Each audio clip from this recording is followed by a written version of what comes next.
शादी के बाद भी लड़की को संभोग सुख न मिले तो क्या होता है। सुहाग रात को उसने मुझे एक नया फोन दिया था। हम दोनों ही बहुत थके हुए थे, इसीलिए तुरंत सो गए। खुशी के मारे मेरे पैर जमीन पर टिक नहीं रहे थे।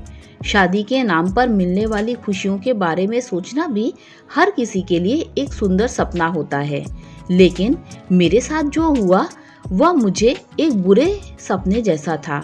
मैं 25 साल की एक सामान्य सी लड़की हूँ, लेकिन मेरा जीवन अब तक बिल्कुल भी सामान्य नहीं रहा। जब मैं कॉलेज में थी तभी मेरी माँ को दिल का दौरा पड़ा और अचानक निधन हो गया। उस समय मेरी उम्र बहुत कम थी और दिल के टूटने के इस दर्द से निकल पाना आसान नहीं था। उसी दौरान मेरी एक ऑनलाइन दोस्ती हुई जो धीरे धीरे मेरी जिंदगी का अहम हिस्सा बन गई। वह मेरा सबसे करीबी दोस्त बन गया। एक दिन मैंने उससे एक लड़के की बात की जो मुझे पसंद था। यह सुनकर उसने स्वीकार किया कि वह मुझसे बहुत प्यार करता है और मुझे खोना नहीं चाहता। हालांकि मैं उसके लिए वैसी कोई भावना नहीं रखती थी, लेकिन वह मेरी ना को कभी स्वीकार न कर सका। वह हफ्ते दर हफ्ते 5 घंटे का सफर तय करके मुझसे मिलने आता रहा। मेरे कॉलेज के बाहर घंटों खड़ा रहना, मेरे दोस्तों से हंसकर बात करना, मेरा इंतजार करना, ये सब बातें धीरे धीरे मेरे दिल को छूने लगी। मेरे दोस्त भी पूछने लगे कि मैं उसे क्यों ठुकरा रही हूँ, जबकि वह इतना समझदार, परिपक्व और समर्पित इंसान है।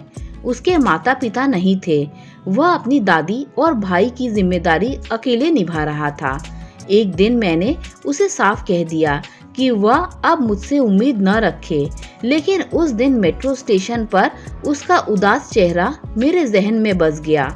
वक्त बीतता गया। 5 महीने बाद मुझे अपने ही जज्बातों में बदलाव महसूस हुआ।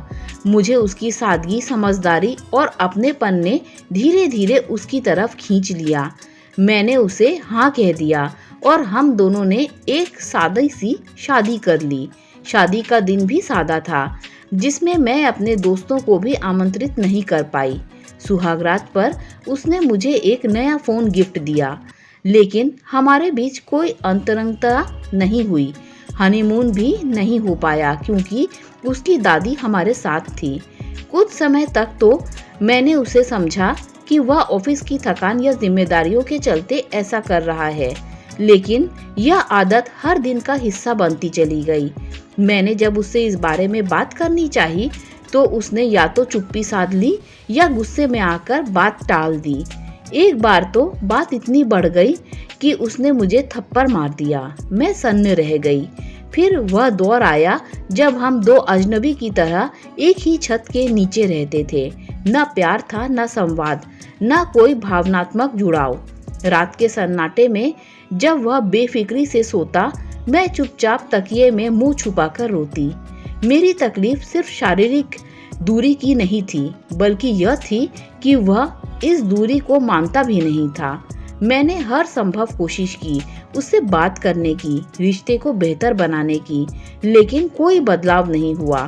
3 साल तक मैंने यह मुखौटा ओढ़ा कि हम एक खुशहाल जोड़ा हैं, लेकिन उस नकली मुस्कान के पीछे बहुत कुछ टूटता रहा।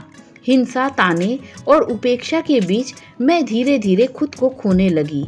माँ और बहन के न होने के कारण दिल का दर्द साझा करने के लिए कोई नहीं था। पिता के पास लौटने की सोच भी कई बार आई, पर डर था कि उन्हें और दुख ना दूं। आखिरकार मैंने अपने आत्मसम्मान को चुना और इस रिश्ते से बाहर आने का फैसला किया। तलाक की अर्जी लग चुकी है और अब मैं एक नए शहर में अपनी एक दोस्त के साथ रह रही हूँ। हाँ, अब भी मैं प्यार पर भरोसा रखती हूँ। मैं जानती हूँ कि जीवन में जो कुछ भी होता है वह हमें मजबूत बनाता है। मुझे यकीन है कि एक दिन कोई ऐसा व्यक्ति मिलेगा जो मेरी भावनाओं को समझेगा, मेरा साथ देगा और मेरे दर्द को साझा करेगा। यह कहानी मेरी है, दर्द से निकली लेकिन उम्मीद से भरी, क्योंकि मैं जानती हूँ अंधेरे के बाद ही उजाला आता है। दोस्तों, अगर आपको ये वीडियो अच्छी लगी हो तो लाइक, शेयर, सब्सक्राइब कीजिए। Thanks for watching this video.